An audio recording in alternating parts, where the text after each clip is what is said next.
Hi guys, today it's time to pick the team to play Hull City tomorrow, so let's get started. In goal, Anthony Patterson, the race wise, because I thought he had a decent game against Ipswich, to be total honesty. He did make a few, one or two saves, what you would expect him to make if you get, and yeah, the two goals, there was nothing really he could do, so yeah. Right back Trey Hume, the race miles, because there's not really too much to say about him either. He had a solid game and yeah, he's our first choice right back and he did everything that was expected of him. Like I said, nothing he could have done about the two goals either. So yeah. First centre back, I go local 9 the race, because I thought he had a pretty decent game to be actually. He stopped, he put his body on the line a number of times to stop them from scoring. And as well, people were also saying, was it his fault for the first goal where it went through? For me, it weren't, because it was a big deflection and he was caught flat-footed, but there was nothing really he could have done about it, so yeah. Then next to him, Dan Ballard, the race wise, because once again, there was nothing really he could have done about the goals. He had a solid enough game and yeah, pretty simple, really. Ballard's our best defender and yeah, so yeah. Left back, this is where a change could happen, because Alacia pulled out in training today, yesterday, with an injury, and obviously we don't know if he's going to be fit. What highlights why we need to sign a left back before the end of this month, as obviously Huggins is out for the rest of the season. Serkin, in my opinion, probably won't play again this season, and what leaves us with just Alacia as an option at left back. What Alacia is a good player, don't get me wrong, but his injury record, you can't rely on him with his injury record, if you get what I mean. So hopefully he's fit, and that's what hopefully will happen, and he takes his place in the team. But if he can't, I'll probably move Hume to left back and play Pembelly at right back. So yeah. Then first centre mid, I will bring Jim Matete in. The reason why is because Ekwini's dropping. He's been awful for 7, 8, 9 weeks now, if you get what I mean. It still doesn't change the fact that we need a central midfielder like in January, but before the end of this month.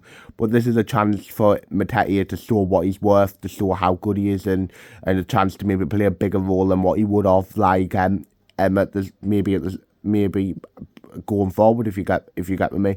And as well, it's also a win-win for Michael Bale. If Matete doesn't play if he doesn't play well, Bale can be like, well, I've given you a chance, you haven't played well, but if he does, he can be another good option for us, so yeah. Then next to him, Dan Neil, the race Michael, I thought he was one of the best players on the pitch against Ipswich. So in longest he was doing all like just moving the ball effortlessly and like he does brilliantly, and he's our best midfielder. And for me, he's been running the midfield like quite a lot being a one-man midfield, if we're being into it honestly, with Echo and Job not being the best. And we all go on about that. Jack Clark deserves his Premier League move.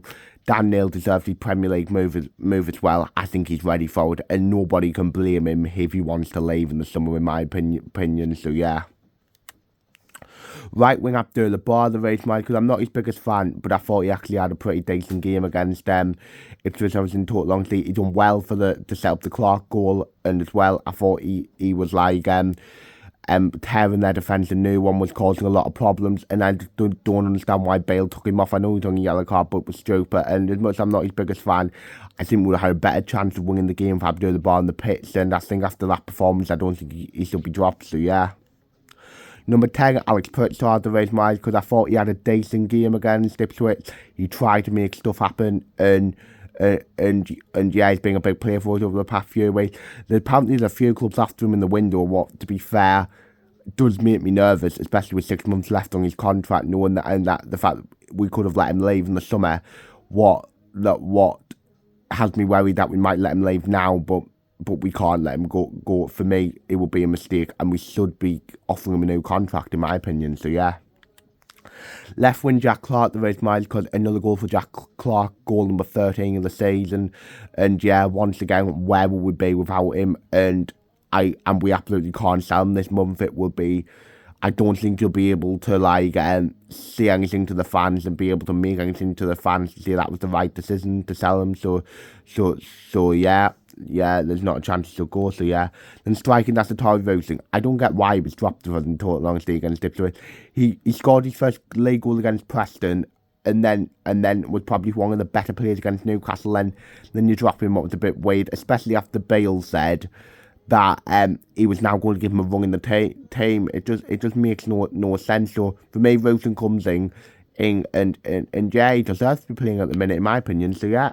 And then on the bench, I'll go Nathan Bishop, Timothy Pembele, Jansen Stale, PR Ekwa, Adela Chase, Jason Bennett, Joe Bellingham, Elijah Mienda, Mason Burstone. So yeah, so I'll be totally honest with you. I think this is a must-win game for Michael Bale if we're being totally honest, because I think the fans could turn if we're on the wrong side of this result. I'm not too confident, but I'm going to back us for a win, given the Hull's got a lot of aren't in great form from themselves and had a lot of players missing. I'm going to say Sunderland 1, Hull 0. I'm going to say Alex Purtzard scored the goal. So yeah, so that'll be the end of the video. Hopefully you've enjoyed it. Like, subscribe, view, comment, and see ya.